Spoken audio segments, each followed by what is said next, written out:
I want to share some ideas that you probably know already, so then it will just be confirmation or encouragement on some things that you can do that won't cost a lot of money to help build your self-esteem, to help make you feel better, to help remind yourself and to give yourself love.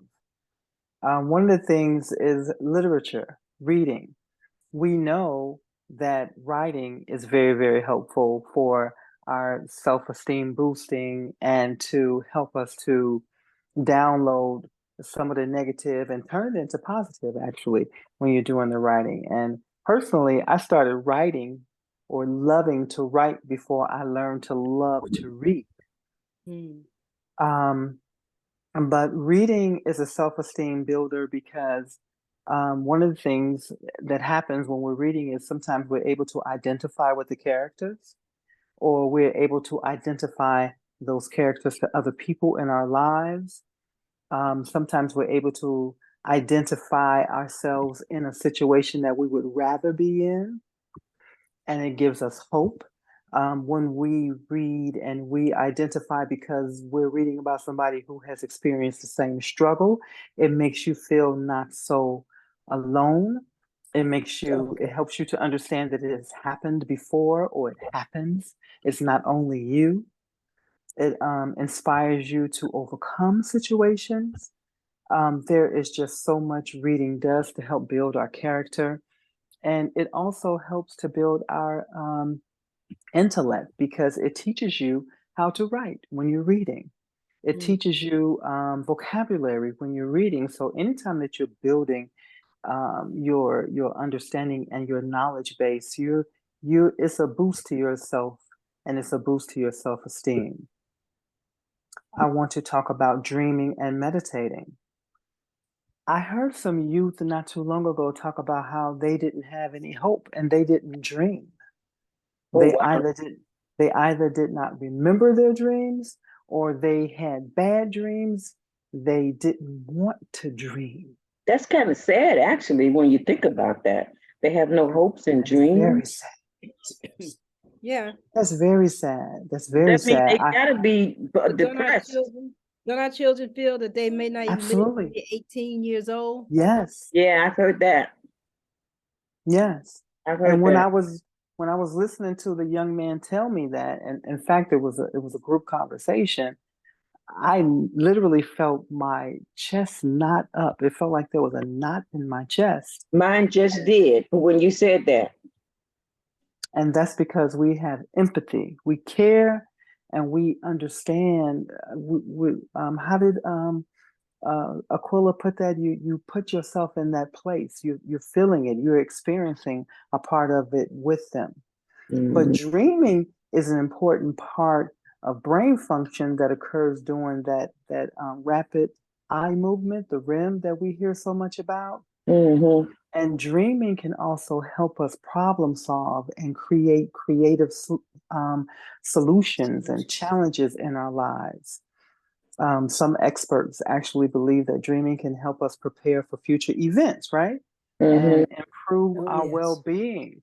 I remember as a young person, um, I had long days because I had a lot of responsibilities. I would like to say too many responsibilities for a child my age at that time. However, I still looked forward to dreaming when I went to sleep. My Mm. dreams for me as a child and through my teens, I want to even say throughout my 20s, were very vivid. And they gave me hope and inspiration. Sometimes I received answers in my dreams. Now, I can honestly share with you all that as an older adult, I went through a span of time where I did not remember my dreams, and that was very hurtful to me Hmm. because we experience something when we go to sleep, and Yes. it's better to remember at least some of it. And so, and having experienced that as an older woman, I know the difference. I can compare it to my childhood, and experiencing that as an older woman, that was very scary, very hurtful to me. And I can't imagine a child having to go through that. Mm. And meditation helps us to learn to calm ourselves down. Yeah, Be I am a fan of meditation. of calming yourself down. And Yes. once you can calm yourself down, then you Mhm. can actually guide your mind in that exploration versus in a dream. Your mind just kind of goes and you follow. But in the meditation, you're more guiding it when you learn how to calm yourself down, and it increases your self-awareness. It actually has a boost to your immune system. Yeah, and it helps you help learn self-control. You know, we learn how to build our temperance and and patience in But meditation. I'm a fan of meditation. I'm very happy to have learned how to meditate. It was actually my youngest son who taught me how to meditate, but and I'm grateful for that. Very grateful. I think too with that, say for parents who don't know how to meditate, one of the first things they told you, life skills in church was that a family that prays together stays Stays together. together. And so if you don't meditate, because prayer is a form of meditation. So if you could even just get everybody in the same room at the same time for 5 minutes, Hmm. so just Yes. jumpstart the process Yeah, as you grow in your own understanding of how powerful that entity is and how to, what that brings to the table. right. Just make sure that you're at that table with your children, that Yeah, everybody's you know, at this we've heard a table. lot. We've heard a lot over the years about bringing prayer back into the schools. Let's bring it back into the Bring home. it to the home. Bring it Let's do back to the that. home. That's what I'm Yeah. talking about. Yes. Yeah. So that's good. Yeah. Good. Speaking of taking prayer out of schools, a lot of things we're taking out of schools because in this Music. very first segment, Michelle talked about CVS being a trade school, and we Yeah. talked about how the trades were in the schools. They began taking those out. They began taking out music and gym class. But you know They why they cut did that, lunch. right? They cut lunchtime down. Do you remember smelling the lunch being cooked? Cooking through the school. Yes, it was good food. That would encourage you to finish Hmm. your assignment early. It gave you something to look forward to. Yeah. So again, since we don't want to get off track, we still talking about Yes. we empower our parents who are out, whose children are out here in the streets. What can we do to give them some life skills or some tools or some keys to begin to turn this thing around? Well, I would say one of the problems with teenagers is they don't have jobs. There used to be some jobs in our community. When I was a teenager, I worked at Walgreens Yeah. downtown just for a few hours a week after school, a few hours a couple of days. But they empowered me to have a few dollars that I earned on my own. So one of the things that we can do is we can teach our children how to be entrepreneurs. Take the passion, and once you help them find their passion and their purpose in life, teach them how to monetize that. Yeah. Yes. As they're monetizing that, teach them about financial literacy. So in Yeah. addition to giving them a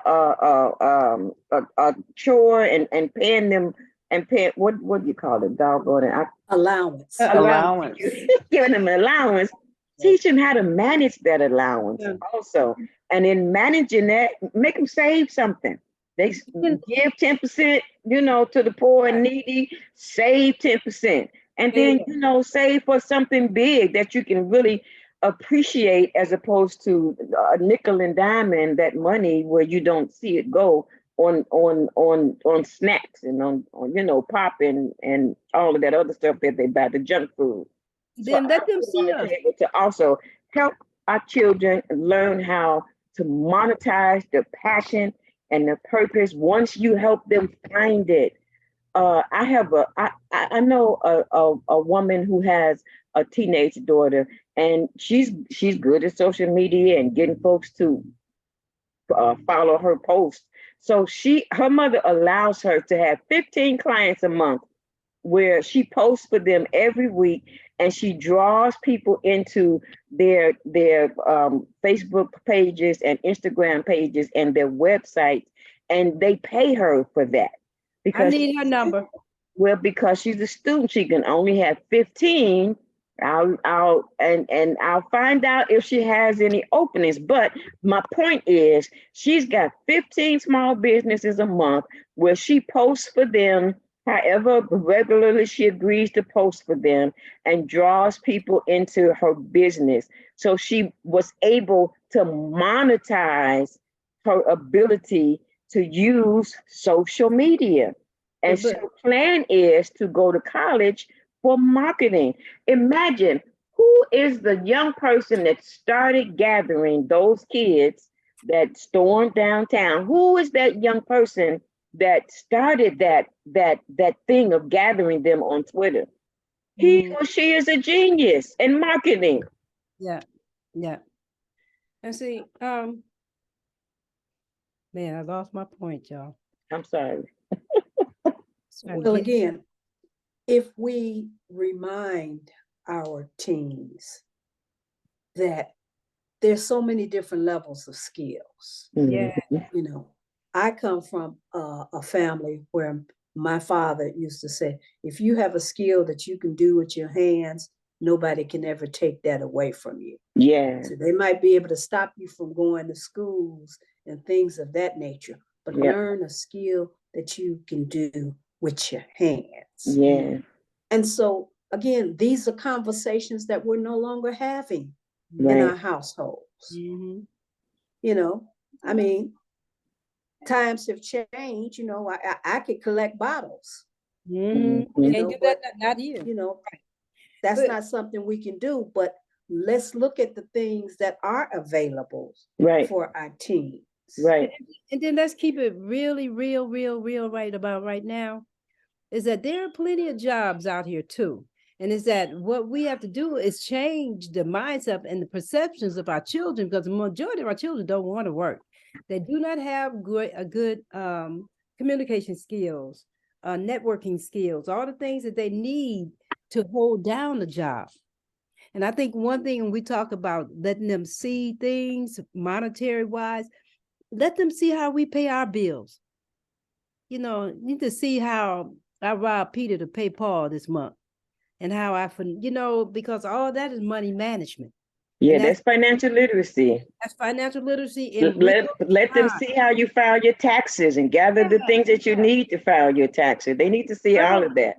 And if they are working a job, have them to pay for the paper towels or the toilet paper, or In the pay a house. third of the electric Yeah. bill. Yeah. You know, that's financial literacy.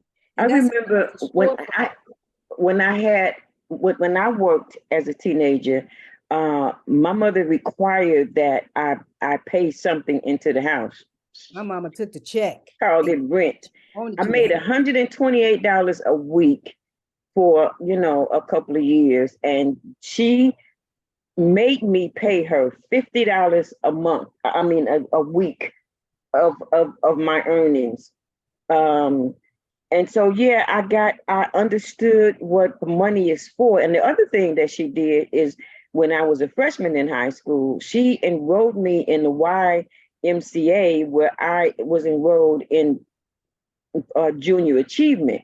Yeah, So I learned how to be an entrepreneur. I made pillows. Everybody had to make something, not buy something, make something and make it well, and learn how to sell that. We had an entrepreneur festival, a junior achievement festival, where family and friends and neighbors came in and bought our stuff.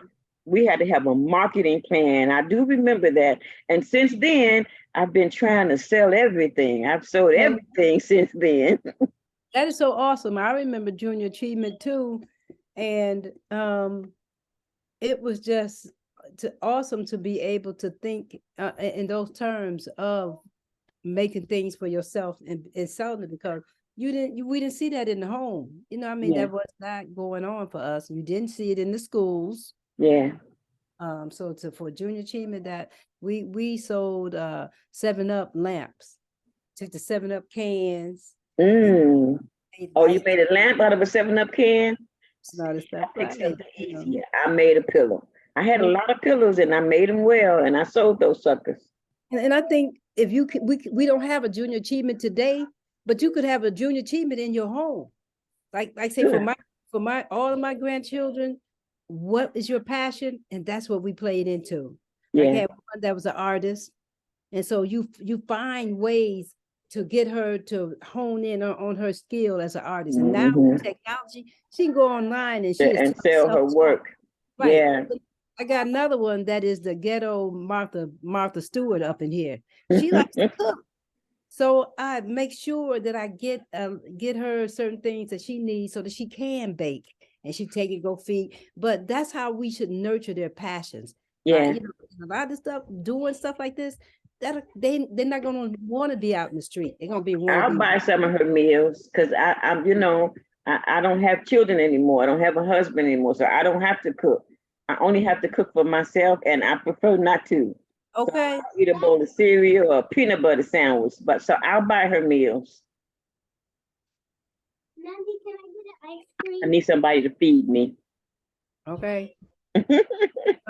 So I don't think that what we're asking for in terms of just being able to look at, in terms of regaining our power, that is out of our reach as mothers and as parents, male or female, that this is very attainable and it's reachable. You know what I mean? If we just be more creative and more internal about what that creativity looks like in our home. That means we have to pay attention to our children. Yeah. We cannot, you know, succumb to the act of having the television on all the time. And the iPhones. And there's got to be some downtime where they're doing something else.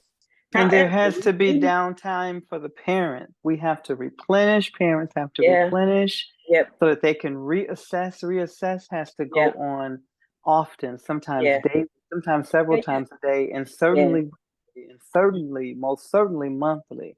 Yeah. So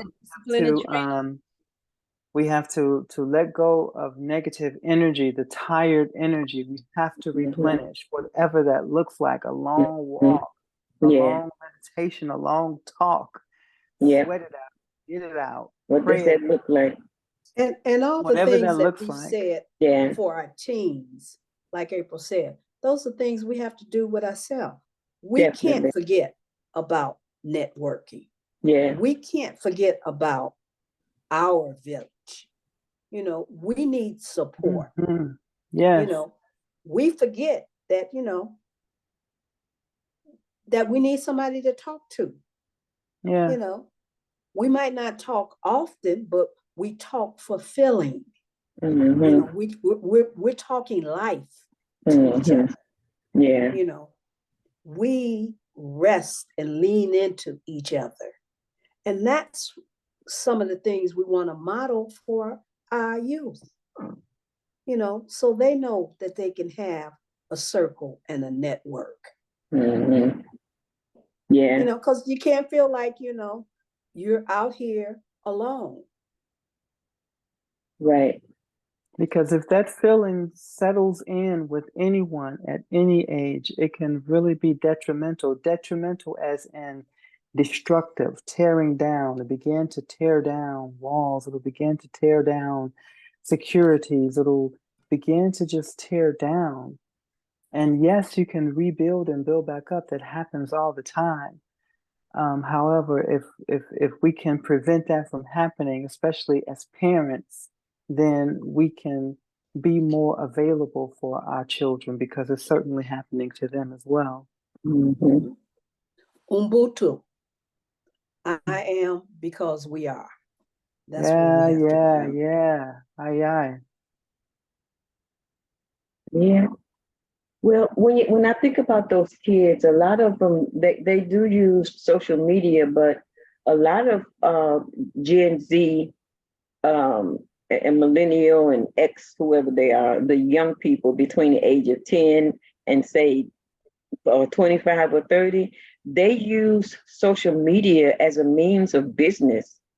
It might not be much so in my community that I live in, but in some communities, those young people are the first digital generation. So they have an appetite for social media and for promoting things on social media that are positive and that they can generate income from. These And they 10 to do. 25-year-olds, they don't desire to be on a job for 50 years like No, our that has parents did. changed. That Yeah, has changed. And most of them, completely. they want to work at home and they understand how to use these tools and these platforms to contribute to a successful business. So, we need to redirect them in Yeah, their use of social media. but the Not only way we only can do do they that, use social media for their work and generating their income, which probably is good since that is how the world is um, um, functioning right now. But Mhm. they use it for everything. You can tell, for example, your 20-something-year-old child or 30-something-year-old child, or even your younger child, perhaps, but you can tell a person of the younger generation, well, you the recipe for something Mhm. or the remedy for something. And they may look at you like, whatever, but until they look it up and see the same thing on social media. mhm. And then they'll come and tell you, this is how it's done, but not realizing that that's what I said. I told you that. Yeah. But I think They I'm they're sorry. believing, they're becoming to believe social media over our voices, over our knowledge, over our evidence.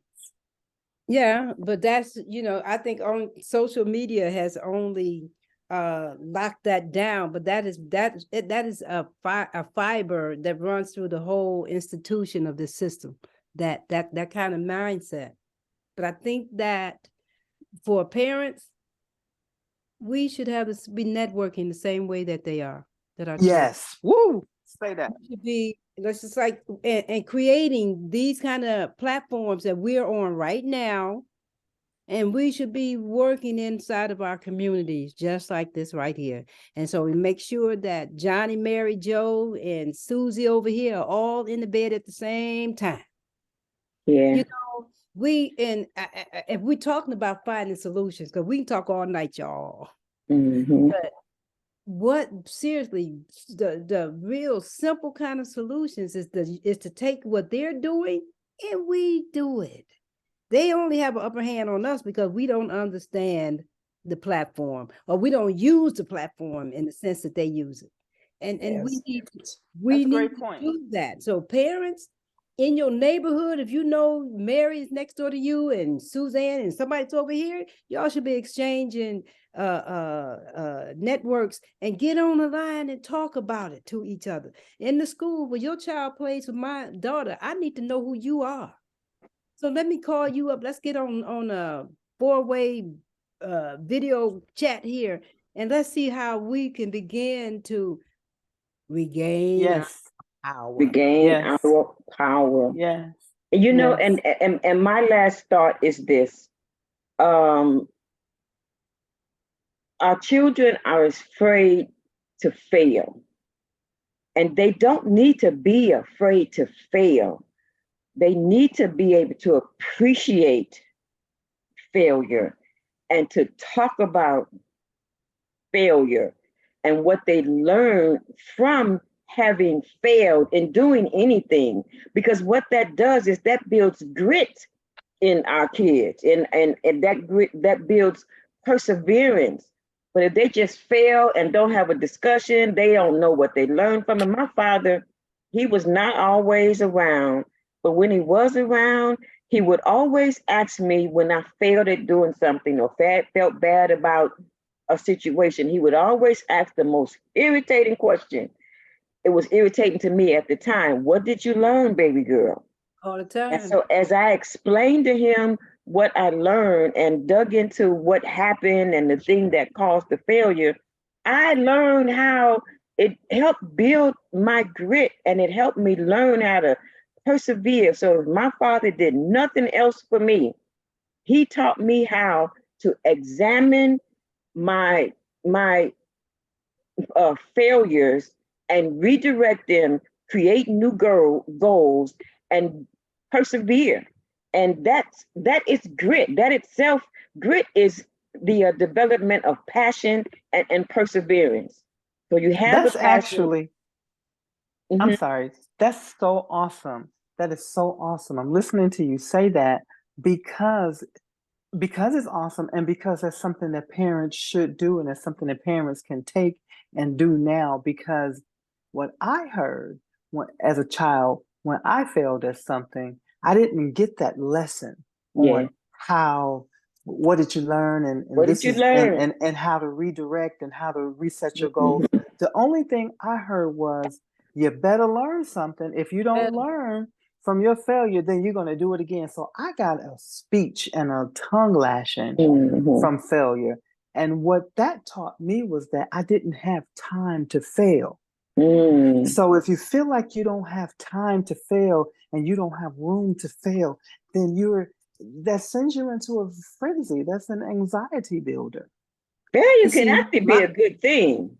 well, Of see, course it There's a can. I my lot of learned that father lessons later in on. failure. I learned my that later father took that on. off the But table. if you He can didn't use teach that that word. to a He didn't child, use that word failure. What did he He wouldn't use? even let us use failure. What did he He use said, instead? it's not a failure. He said, you might Okay. have had a misstep. No, I like It that. was that's something you good missed, too. That's also but you That's good. didn't fail. awesome. Mm-hmm. He But said, not to so beat your you have child to over look the at it head. from another angle. Yeah. He said, if I'm building something and I cut a piece of wood short, Mm-hmm. it might not fit what I'm building right now, but it's going to fit something else. Something else. He said, so it's just a misstep. He A said, but if you misstep. want to look at Okay. a That failure, worked. you might not want to get up. Yeah. He said, Absolutely. so figure out Yeah, how you yeah. can use it for someplace else. Mm-hmm. He said, Wow. because I didn't have no failures. Yeah. So I never Those are allowed some great anybody the tools to have in the luxury of telling toolbox. me that I Yes. failed. You know, that's why I could argue with a teacher. You give me an F. Well, what does that mean? The F means fine, finish. You know, what are you saying? You know, so when she would say, well, it means you failed. Oh, no, I don't fail. You know, Well, so the few times I got an F, it was only a few times. Uh, because he'd always ask me that question, what did you learn, baby girl? Then I would always on my own, and I'm telling you, it was only a few times. I would on my own, I would go to the teacher and ask why. But I got in the habit of asking why I got this grade on this assignment and this grade on this so that I wouldn't fail. And that Yeah. helped me not get an F in a course There you because go. I was on Yeah. it ahead of time. And it was because he'd always ask me, and my father was absent in our lives. But that's the one thing that I know he taught me with that one question: what did you learn, baby girl? So therefore, by the time we got to a grade, I only got one or two F's in my whole lifetime, but it was always a reason why. And I can pull that up and bring that up. So yeah, So both of you, that was a learned skill. Your yeah, parents yes. taught you that skill, yeah, and that's what kids need to know. yeah, They need to know that you can find it out later on. You can find it out on your own. But yeah. if it's taught to you as a child, that's a lot of ground that you don't have to cover barefoot. And that's what a lot of our kids, especially the ones that storm the neighborhoods and tear up the neighborhoods, they don't learn that as children. Either they don't learn it in the way that I learned it, or they don't learn it in the way that Jamila learned it. So But they have no, they don't know how to persevere. And if you persevere, you have confidence. It builds your confidence when you examine things that didn't go well in the way that both Jamila and I learned how to do it. You have confidence and you can get through some things, Yes, I restart would some definitely things. say that that's a confidence builder. However, in those children's defense, although I'm not condoning at all what they did, but in their defense, I want to say that they do not have a lot of things that we had. Right. And even I have a sister who's 11 years older than me. who went through a summer program in high school. And then her first year after she graduated from high school, she went to college for 1 year. She got into another summer program, which ended up landing her a job with the city. And she stayed on that job for many years. She eventually went back to school, I think in her late 40s. However, by the time I came along, that program was so beat up and mucked up that I got a summer job that I had to wait 9 months to get paid. And there was no job placement that you could choose to either take this job or go back to school now or go back to school later. And back then, that job was paying her $12 an hour plus benefits. That was a lot of money. I want to say that was in the early 70s. Yeah, back then it was easy to get those So these summer children jobs. now, though, you spoke about how they need money, how they need jobs. And I know that there are some jobs out there, Yeah, but a lot of benefits have been taken away from them in the school systems there. And some of them are afraid to go to school because the drama has been built up about shooting in schools or fighting in schools. The teachers are yeah. having a hard time in school, so they're irritated and they are putting up with a lot. They're angry. I have a story about that, about not having a summer job. It was at the end of my sophomore year. At that time, if you applied for a summer job, you got it. All you had to do was go down and fill out the paperwork. They placed you somewhere. So I always had a summer job because it was much easier then. It's very difficult now. But one summer after my sophomore year, that summer, I remember on the way to go downtown or go to apply, I got distracted and I didn't make it. So when I got back, I couldn't report that I applied. And so my mother and her sisters, I didn't have a job that year, but that year they took me to the fabric store. They I bought me remember you a telling us new this sewing story. machine and they bought me tons of fabric and I picked out my own patterns. But I didn't know what was about to happen to me.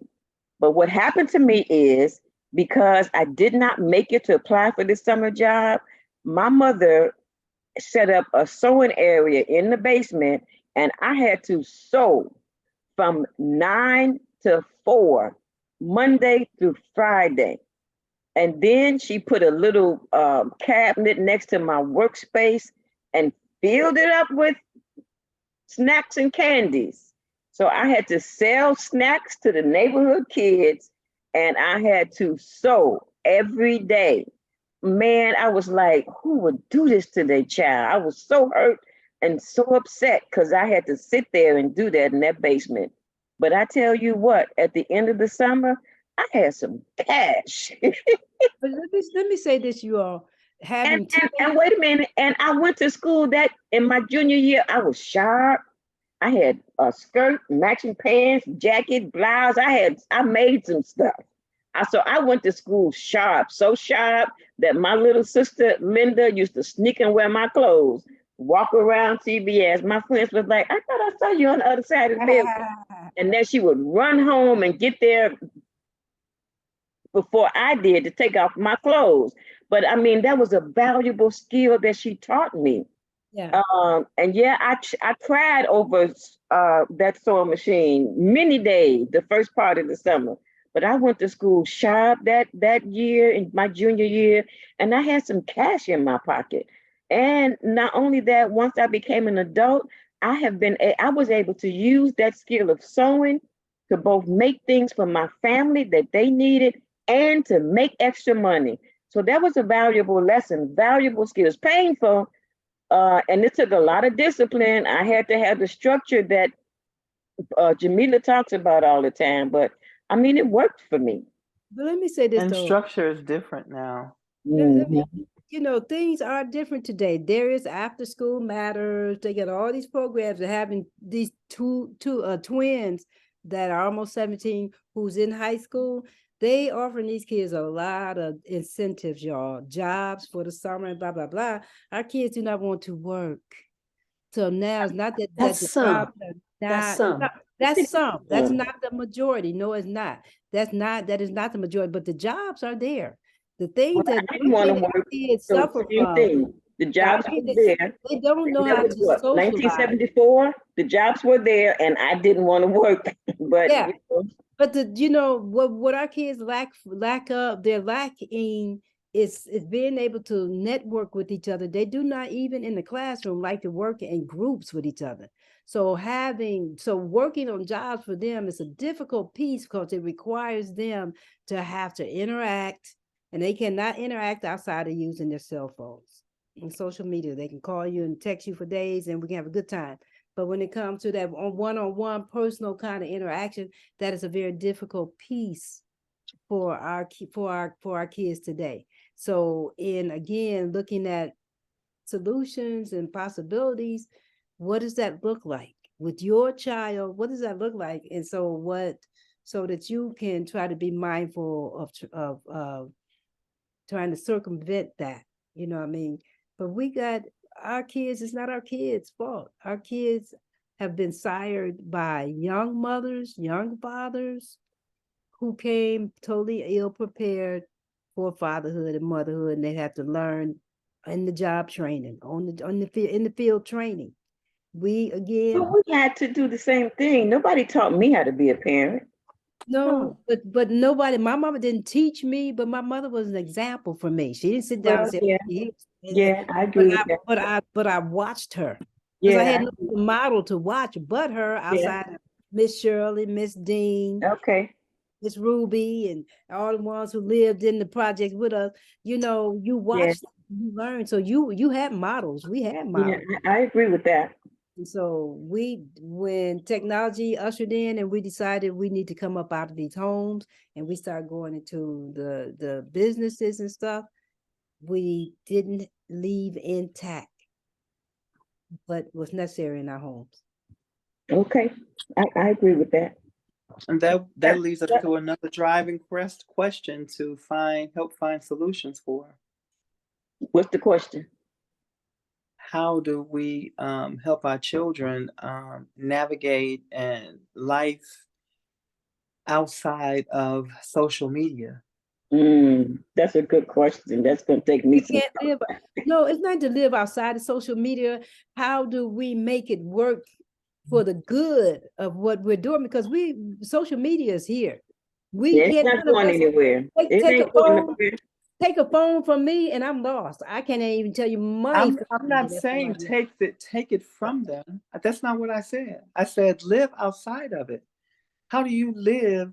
Because you just said how that once they're in a group setting at work, that you can't be on your phone depending on what your job is. You can't be at a cash register or typing something up if you're on your Right. phone or if you're constantly on social media But you're not. No, I'm not talking socializing. about being on social media. I'm saying that you have been tempered by social media, and with that has come a code of behavior and ethics and stuff that our kids exercise. And in that, they have they have they don't socialize. We see that in the classroom. Group projects. Am I right, Jamila? Project based over here is that our kids don't do well with project group stuff because we don't know how to work together. We don't know how But to. that comes back to the need to model. Yeah. You have to model. You have to have conversations. Yeah. You know, it's not like we're trying to grow them in a petri dish. Mm-hmm. You know, we have to do that in the household. Hmm. You know, we have to do it in our communities. We know what our communities used to look like. Mm-hmm. And so again, if that's what we're saying we want, then that's on us to get out there and activate. Mm-hmm.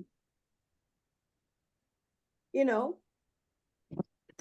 put up a phone wheel on your refrigerator and, you know, have your kids to put 5 of their friends' phone numbers down.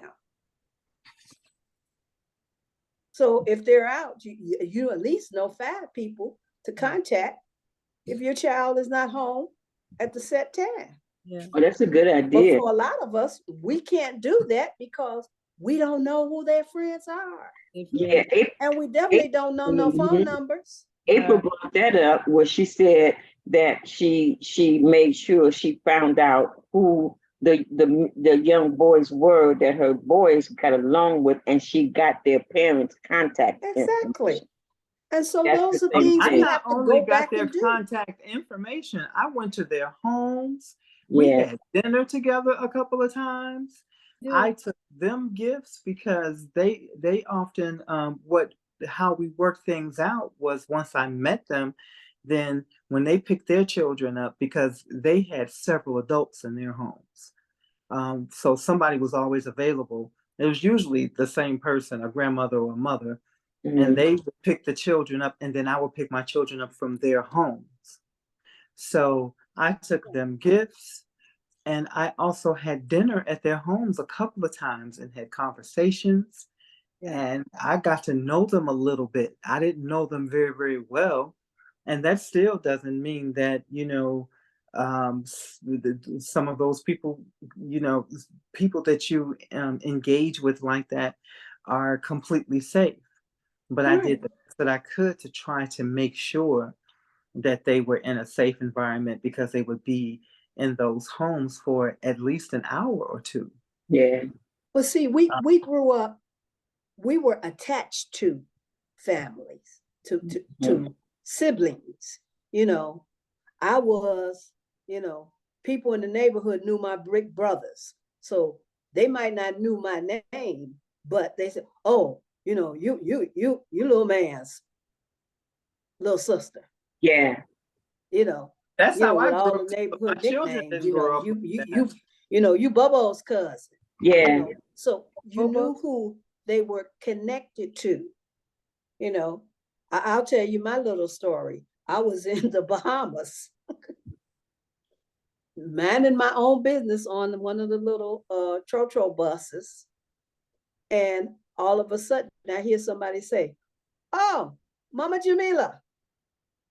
I'm saying, "Wait a minute, I'm in the Bahamas now. Why is somebody calling me?" And I turned around. The young lady said, "Oh, that's Chokin's mom." But we have to get that connection back We do. We do. on whatever level we can get it back on. Yeah. Our teens need to know that they're tied to us Yes. and we're Yeah. caring for Exactly. them. Yeah, Because all of Yeah. us know as educators, the best relationships we had with our students was when they really felt us and they yeah, knew how much we cared about. Out yeah. there. That is definitely key. They would say, I could go to, Mama Yep. so and so. I Yeah, can go to Mama so and so, and I that, can tell her, yeah, and yeah, she gonna listen. yeah, Now, Yeah. she gonna tell you when you're wrong, but she yeah, gonna listen. And you yeah, gonna listen to her. yeah. Right. With that in mind, y'all, I got it. I'm gonna. It's about that time. Okay. Well, everybody in with one statement. My statement is the other thing my mother taught me is never stop, never quit what you started. That's a valuable skill. It taught me responsibility. I did not make starting over a habit. I finished what I started. Oh, that's nice. And I still do that now. I cannot start anything and I don't finish it. It's just not in my makeup. Well, my mama used to say, "To thy own self be true. To thy own self be true." Because that's where, when we say that, that's where it starts with self. Yeah, And so you have to me as a parent, own up to your own frailties, own up to your own shortcomings, and own up to your strengths, all that you bring to the table, lay mhm, it out, weigh it out, and then make some conscious decisions on how to optimize that and get the best out of it. And yeah, with children, in my case, grandchildren now, how do I maximize what's on the table for me so that I can leave them with understanding how to be better communicators, how to facilitate, how to do this, how to be entrepreneurs, how to create community, all of that. You know, how do we do all of that as a collective body? I don't know why I said all of that, y'all. Mine's is be the best you can be and be honest. Be honest to thyself. And I stand on that. Yeah. All right. April.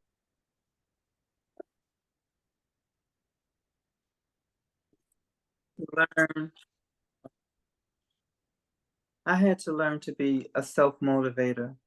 I can't say that either of my parents really taught me some lifelong life skills. Perhaps they taught me how to survive, which is very important. I learned that from watching them and assessing things for myself. And I assessed very early in life that I had to definitely know how to motivate myself and to push myself and to keep myself going, because that was who did it. If you know, in human form, it was me who pushed me. Yeah. Okay. All right. With that, parents, get your power back. Hey. Get your power back so you can save your baby. Back. Woo. Let's take it back, y'all. Come on.